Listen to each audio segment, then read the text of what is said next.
Hey everyone, it's Brennan. Welcome to my channel and welcome to another video. Today we are wrapping up all the books that I read in June. I read 12 books in June, which is so amazing. I read from a few different genres. I read romance, of course. Romance-a-thon was in June. So as usual, I read some romance, but I also read some like literary fiction and some thrillers and like a classic. So we've got a variety in this video. Hi, this is me from the future. I don't know what happened, but a few minutes of this video are just like black when I'm editing them. So here we are. I left you off when I was about to go through the like stats of my reading month. I read 7 5-star books, insane, 4 4-star books, and 1 3-star book. One of those books was a physical book. I really need to read more physical books. 8 were audiobooks and 3 were ebooks. And then we will just hop into going through these books in chronological order, but these first 2 books I have to talk about, I'm just going to talk about them together because they're part of the same series. And I have been reading Penny Reid's Winston Brothers series, and it is just so good. I read Grin and Beard It, which is the 2nd book in the series. This is Jethro's book. He's the oldest brother. He's actually not in the first book very much because he's a park ranger and he has been like out at a location for a few weeks, but he comes back at the end of the first book. And like I said, he's the oldest brother and he's also kind of the seediest brother. Not currently, but he has a history with the Iron Wraiths, which is this community's motorcycle gang. And he used to be kind of a member. He was like an initiate. He was like a pledge to this motorcycle club that their dad was a higher up in before he went to prison. But Jethro has gotten out of that, but it still kind of follows him and he's known around the town for like stealing cars and things. But he's reformed. He's a good guy. He is a national park ranger, which is quite attractive. But this is his story with Sienna Diaz, and she is a very famous movie actress. She's like a comedian, a writer, and an actress. And she is in town to film a movie. And Jethro and Sienna meet a couple times when she is like lost. She gets lost and she's like on the side of the road, and this noble park ranger pulls over to help her out. And Jethro does not know who she is, even though she is a very well-known celebrity in this world. So she is just enjoying getting to be known by someone just for herself and not her celebrity. So that's where their romance kind of takes off. She doesn't stay anonymous to him for long. She tells him who she is and he sees that and how the town receives her. But the story is them working out their relationship, making it work for them, and it's really good. It's really funny. I mean, Sienna is a comedian. And there's some plus size rep and some Latinx rep in this. It's really good. It's so funny. I mean,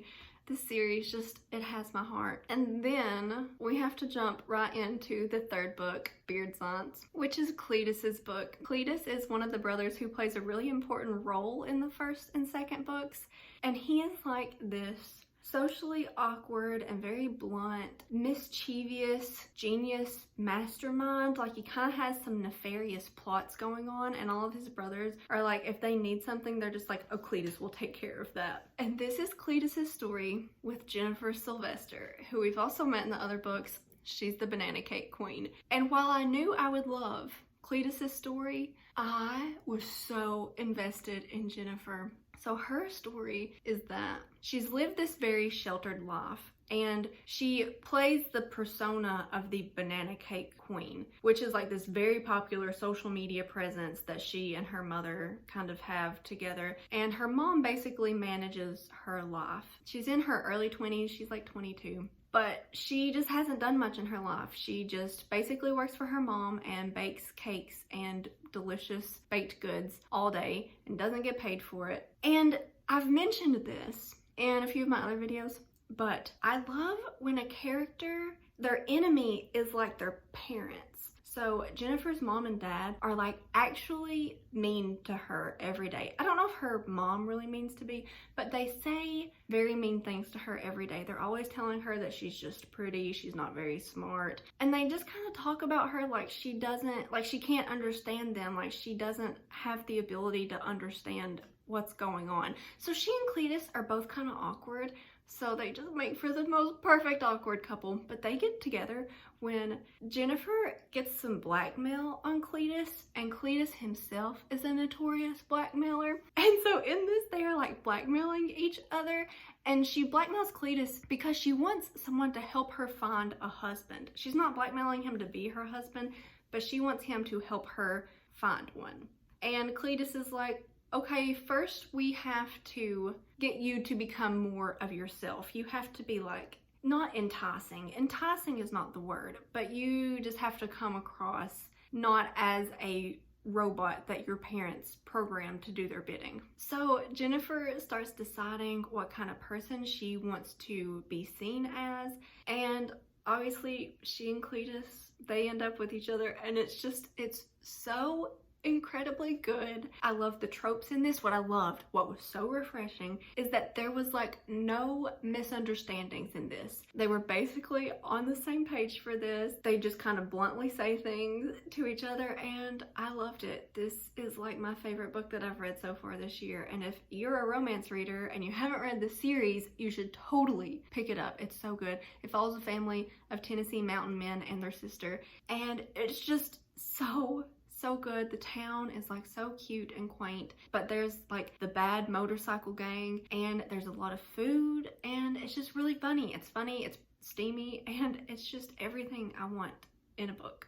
And now I think the video is going to pick back up, and I'll be talking about People We Meet on Vacation by Emily Henry. And I also read this for the Sugar and Spice Book Club with Manda from Ginger Snapped Reads and Kirsten from Kirsten's Corner here, and Nat from Nerdy Nat Reads. I'll link all their channels below because we had a blast talking about this book at the beginning of June. I really liked this. I gave this 4 stars. I don't know if I mentioned, but those first 2 books, I gave them both 5 stars. This book is a new release. It came out in May, and this follows our main character, Poppy. Poppy's mainly our main character. She's our female character, and this is only from like her perspective. And she is like a travel writer. She works for a travel magazine, and she has a pretty successful social media presence also. And our love interest in this book is Alex. So Poppy and Alex met when they were freshmen in college, and they're kind of like polar opposites of each other. Alex is very like regimented. He's like pretty serious. He plays a really important role in his family because his mom actually passed away. So he was really important in raising all of his younger siblings. And Poppy comes from like this quirky family, and she just wants to travel right now. From like her freshman year of college until I think they're like close to 30 in this book. I can't really remember their ages. They're like in their late 20s in this book. And she has just dedicated her life to traveling. And she and Alex used to go on vacation together every summer. They would plan this big trip every summer and go somewhere together. So this story is told in flashbacks from those trips. And then in our present day, they haven't taken a trip in a couple years because something happened on their last one. But then they have an opportunity to travel somewhere together again. So they are kind of rekindling this flame that they have tried to keep down. And it's like they value each other as friends so much that they didn't want to like risk it and try to have anything more. So they're currently on a trip together, but then we're getting flashbacks from like 10 years of trips that they've taken together. And I really enjoyed this. I mean, we get to travel to a lot of different places in it. I really enjoyed that aspect. I liked our characters. I related with Alex a lot. He's just like a quiet cat dad person, and I wish that we would have had his perspective in this. I think I really would have liked this as a dual perspective story, but I really liked it. I was satisfied with the ending. It was funny. The next book I read was Ariadne by Jennifer Saint. I think this is a debut novel, and this is a Greek retelling of Ariadne, who is the daughter of King Minos and Pasiphae. Her name gets said different ways. So Pasiphae is Circe's sister, and I read Circe earlier this year, loved it. So I feel like I already kind of know a little bit about this family because Ariadne is also in Circe, but just as like a younger girl. And Ariadne's brother is the Minotaur, and Ariadne's first love is Theseus. So there are your like Greek characters in this story. And this is the story of Ariadne's life. And oh my gosh, I'm about to cry thinking about it right now. This book was so good. I gave this book 5 stars and I listened to the audiobook. Greek stories are just, they're so, you know, they're tragic. They're just tragic. They have tragedy in them. There's probably not a Greek story without tragedy in them. And this is just the story of Ariadne's life. She grows up with a very dysfunctional family, as mythological Greek families are. The first probably half of this book, we only have Ariadne's perspective, and then we have her sister's perspective. And I'm blanking on her sister's name, but it starts with a P. But she gets a perspective later on in this story too. Theseus comes and defeats the Minotaur. Like, that's not a spoiler, like in Greek mythology that happens. And then Theseus has to leave Ariadne behind, but Ariadne just kind of grows to find herself. And then her sister also has like a tragic story, and then Ariadne becomes the wife of Dionysus, so she's like involved in some stuff with him. And then I cried at the end. That's a super vague description, but that's what I'm going to leave you with. The next book I read, I also listened to on audio. This was Lock Every Door by Riley Sager. If you have been on BookTube, you have seen this cover. It's just like, I don't know, it's just like iconic, I feel. But I really liked this book. I gave this book 5 stars, but let me just go ahead and say, I did not like our main character. I thought she was so dumb. So the plot of this book is that there is this very mysterious apartment building. I think they're in New York. So there's this big mysterious apartment building. No one really knows who the tenants are, but they are constantly needing apartment sitters because they cannot let any of the apartments in this building be unoccupied. And our main character, her name is Jules. She's down on her luck. She is couch surfing right now, and she needs some money. She needs to get her life together, and she applies to be an apartment sitter, not thinking that she's going to get it, and they pick her. And it is like a gig that is too good to be true. It's like $12,000. You get to live in this swanky apartment, but it comes with some stipulations. One is that you cannot talk to the residents, and you cannot talk about the residents to other people. There's like some shady stuff going on, and she starts talking to one of the other apartment sitters. They kind of like confide in each other a little bit. The other girl has been there longer, and she's like, something's not right here. But what was so dumb is that they lay out these rules for Jules, our main character, when she signs on to do this job. And me, I am just such a rule follower. But it's like the first day, she like sees someone in the apartment that she knows, and she's like, hey, I know you. You're like this famous author. Hi. And I'm like, girl, they told you like literally this is not what you're supposed to do. And she's just like not following any of the rules, which like I get, like that's the plot of this book is that she's breaking the rules and things are happening because she's breaking some rules. But like she just was so dumb, and it kind of made me uncomfortable with how dumb she was.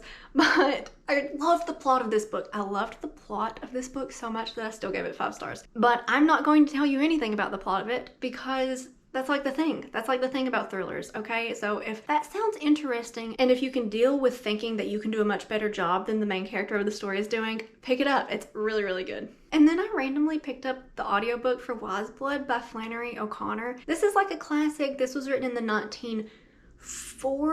I think it was written in 1949, or it might have been 1959. It was written in the last century, but I don't know if this is considered a classic or not, but my family and I went to Savannah on a vacation, and Flannery O'Connor lived in Savannah, and we like saw her house or whatever, and I was like, oh, an author, I should like read some of their books. So I picked this book up. I don't know if this is her most popular book or not, but I gave this book 3 stars because one, I just like didn't really know what was happening. I didn't know what was happening. I was confused by the characters that we were with. Like I never felt grounded in any of the characters, and I was like confused, and I just was in a state of confusion for this whole book.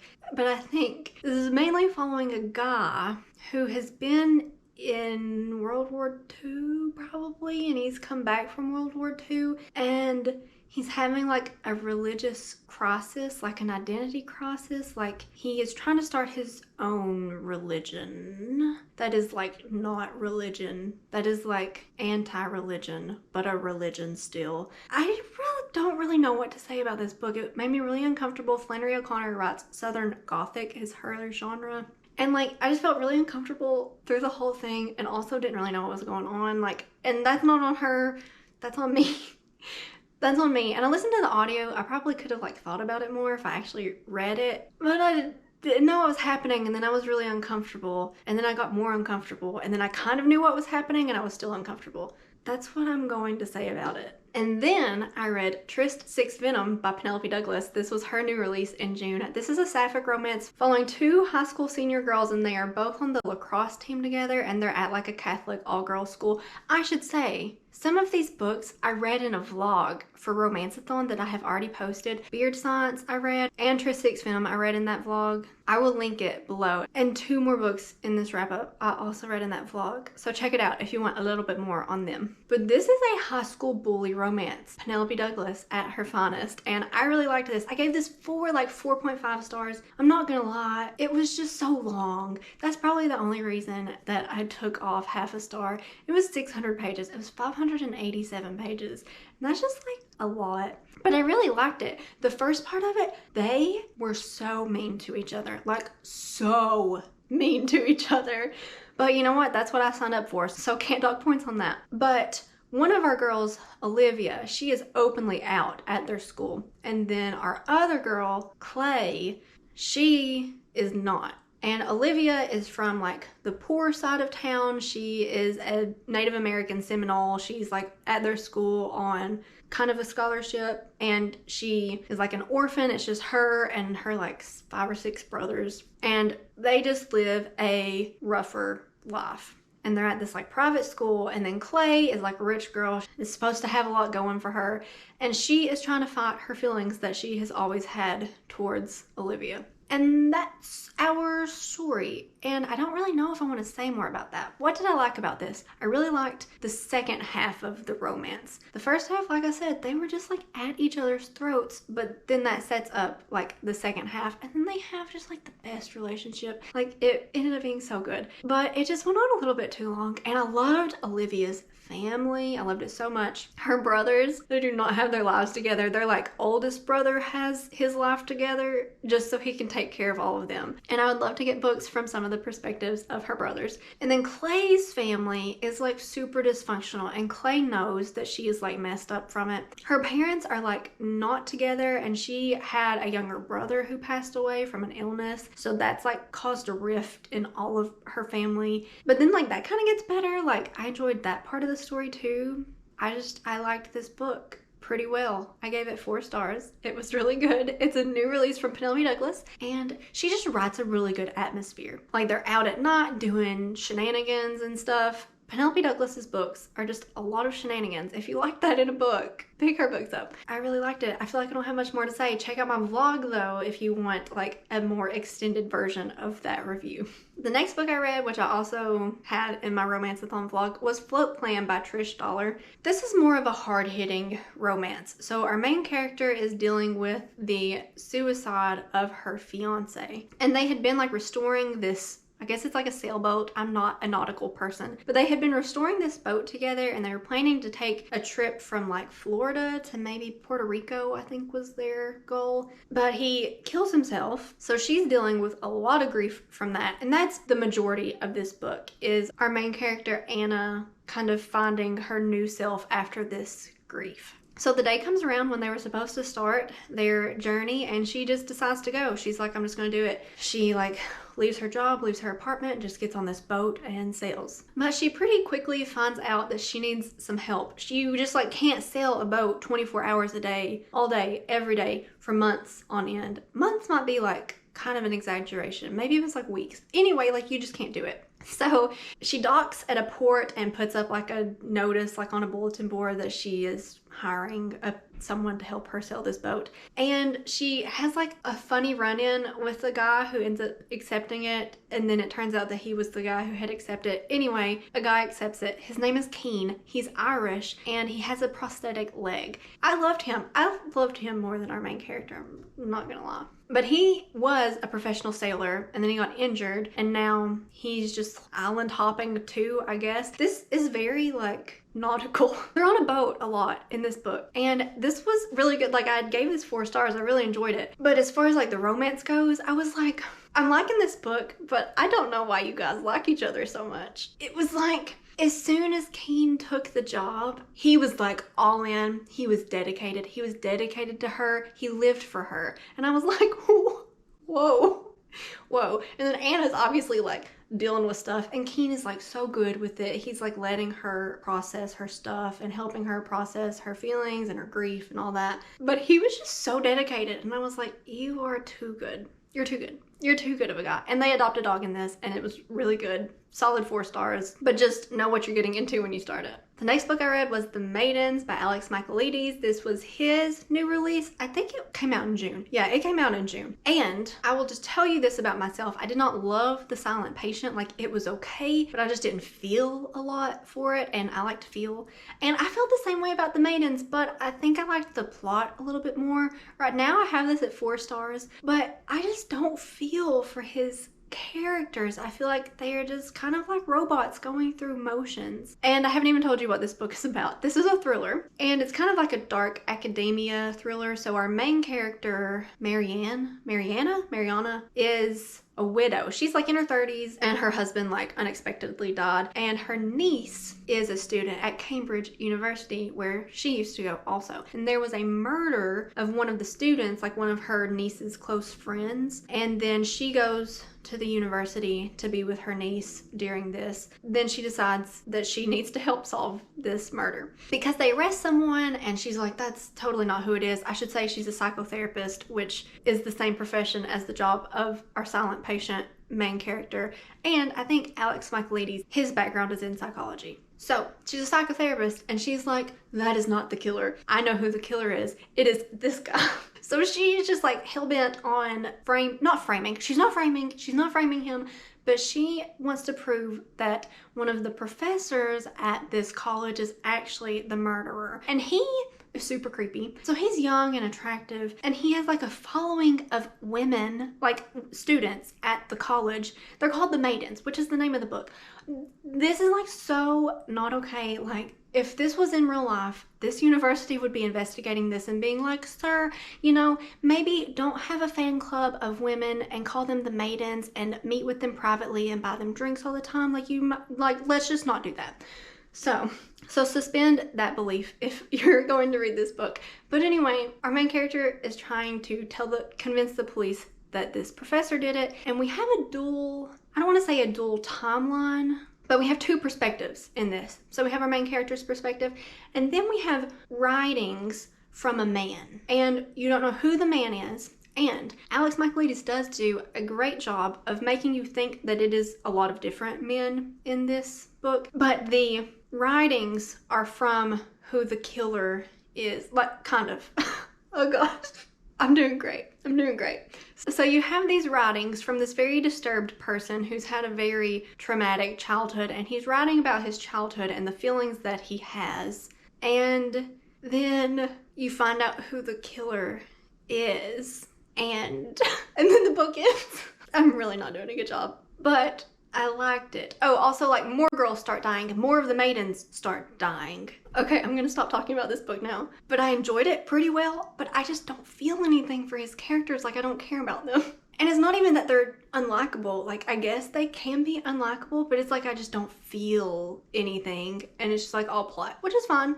And like I said, I enjoyed this. I read this really fast. I listened to the audiobook. I was satisfied with the ending. I did not expect it. Same thing with The Silent Patient though. Didn't expect the ending, but then I was just like, oh, okay, that's the ending. Let's move on to the next book I read, which was an historical romance. This was Destiny's Embrace by Beverly Jenkins. Also read this for Romanceathon. My vlog's below. But this historical romance is set in America. It's set in the 1880s, 1885, I think is when it's set. And we start in Philadelphia with our main character. Her name is Mariah, and she is a seamstress. She works with her mother. They have a shop in Philadelphia. And this is another one where the parent is just evil. There's just no redeeming qualities in them, and you can just like immerse yourself in rooting for your main character to get out from under the thumb of their parents. So Mariah is a really talented seamstress, but her mom takes all the credit, and her mom belittles her in the store and never like stands up for her and lets her customers belittle her.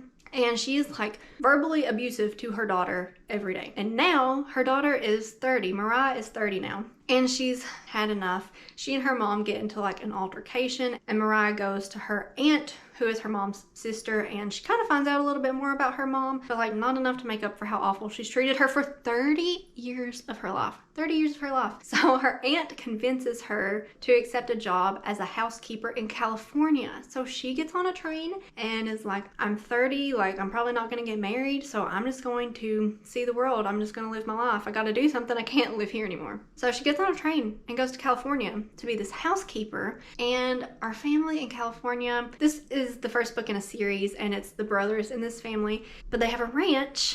And our hero in the story, his name is Logan, and he like runs the ranch. And his stepmom put the notice in the paper or whatever and hired Mariah because she's like, Logan, you're so busy with your job and you're never taking the time to like clean up your house. He has like this house that's in a state of disrepair, and he's in his later 30s, but he's like a very eligible bachelor. I guess I shouldn't really say he's eligible. He doesn't have an interest in marrying anyone, but all of the women in the town want to marry him. So Mariah shows up, and on this train ride, she's like, I cannot be that person that I was in Philadelphia anymore. I don't feel like that's really me. I am going to show up here and I'm going to be the person who I want to be. I love that trope. Okay, I should say, I gave this 5 stars. Like, this book was really good. So she arrives in California, and Logan is like a stubborn guy. He's like a stubborn, grumpy ranch owner. But Mariah is gonna be stubborn right back, and she's like, listen, I'm here to do a job. I'm gonna do a good job, and you're gonna help me. And then they have a relationship. They're attracted to each other, and they can't resist it. And this book is about that. I will say, so like, I have one bone to pick with this. And maybe if you're my family member and you're watching this, cover your ears or fast forward like 30 seconds. But my one bone to pick with this is that our heroine is like this virginal woman, and she's having like her first sexual experiences here. And she orgasms so fast, like, I'm sorry, and maybe I'm just gonna mumble this, but he like touches her nipples and she orgasms, and I'm like, that's so unbelievable, and it just like pulled me out of the story. But anyway, besides that, this was really good. Okay, I really like this book. I can't wait to read more in the series. We got to meet Logan's brothers, which are the second and third book in this series, and his stepmom kind of has like a love story going on. But I love this book. I give this 5 stars. Like I said, I would recommend it if you are wanting to get into some historicals. Oh my gosh, and then I read Malibu Rising by Taylor Jenkins Reid. This video is at 40 minutes right now on my camera, so hopefully I can edit that down. I read Malibu Rising. I'm also reading this in a vlog that I'm filming right now, so that will come out later. So I guess I won't say too much about this. This is Taylor Jenkins Reid's new release. It came out in May, and if you've read The 7 Husbands of Evelyn Hugo, you know McReva, who is one of Evelyn's 7 husbands. Well, this is his kids. This story is about his kids, and this is set in the 1980s, like the early 1980s. But you're also getting some flashbacks to when Mick met their mom, June, and married her and then had them. And then, oh, how to describe this? I mean, this literally follows how a family got to where they are today, but then our present day timeline is just over like 24 hours. The Riva kids have this big party every summer, and we are just following that day from like the start of that day to the start of the party to the party, and some stuff goes on, and then the aftermath of the party. But they just have such a tragic childhood, but also like inspiring and hopeful. I wanted to cry so hard at like the 40% mark of this book, just seeing like what they went through and how they like overcame it. But this was so good. This was like 5 stars. This will probably be one of my favorite books of the year. It was excellent. I loved it so much. I listened to the audiobook. Julia Whalen reads the audiobook, and it's so good. And this is another one where you can just immerse yourself in the messed up relationship between a child and their parent. And I'll just say, like, I'm gonna shout out Nina in this book. Like, I just loved her. I loved her so much. I loved her story. I loved her personality. I loved her being. Okay, that's all I'm gonna say. Malibu Rising, so good, 5 stars. Pick this book up. Amazing. Okay, the last book I have to talk about is Tools of Engagement by Tessa Bailey. I guess I won't say much about this. This is the 3rd book in her Hot and Hammered series, and we follow Bethany, who is one of the sisters in the like castle family who does renovations. And then we follow Wes. So Wes is new to town. He's like kind of a cowboy from Texas, and he comes to their like New England town of Port Jefferson to help take care of his niece, because he's like from a messed up family. Like, he was foster home to foster home, and then he has like like a half sister, and this is her kid, and she like leaves, so he is coming in to take care of his niece, and he starts working for the Castle family with their construction renovating business. And as soon as they meet each other in the second book, there are like sparks. There is like anger and there's lust and there's just a lot of chemistry between them. This is kind of an age gap romance. So Bethany is 30 and Wes is 23. So there's a little bit of an age gap between them, which gets talked about and which I really enjoyed. Bethany is like this perfectionist. She feels like she has to have it all together all the time, but she deals with a lot of anxiety just about like everything. She feels like she has to wear this face and she doesn't really know kind of what she's like without being like that. Like she's stressed out all the time, but she has to act like she's calm and cool and has it all together. And she is like the it girl for their town. And I'm going to say, I gave this book 5 stars, but I did not love the plot of it. And the plot of this is that Bethany wants to start managing her own renovations when it's typically their older brother who does that, and she just stages the houses. I shouldn't say just stages the houses. She does like an excellent job staging their houses, but she feels like she wants to take on a little bit more, and she gets a lot of pushback from her parents and her brother. So she kind of strikes off on her own and starts renovating her own house. And then the plot is like, it gets picked up by like an HGTV show. I mean, it's not HGTV, but like it is. And then they make like her and her brother compete against each other flipping these houses. And I just did not love that aspect of it. I don't know. I just wasn't interested in it. But I was interested in her and Wes's relationship. So Wes kind of like leaves their family's construction business and comes to help her, even though they have like, they butt heads. Like these people butt heads. But it's like sexual frustration butting heads. Anyway, this was really good. I really liked our characters. Did not love our plot, but it's still a 5-star book because they are just so funny. Tessa Bailey's books are so funny. They're so hot. I love them. And now I'm done with the Hot and Hammered series, but she has a new book coming out literally next week. I'm filming this on the 7th. She has a book coming out on the 13th, and I cannot wait to read it. But thank you all so much for watching. Let me know down below what your favorite book was in June. Let me know if you've read any of these books, because obviously I've had a lot to say. I'm at 48 minutes on my camera. But thank you for watching. Give this video a thumbs up if you liked it, subscribe if you haven't already, and I will see you in my next one.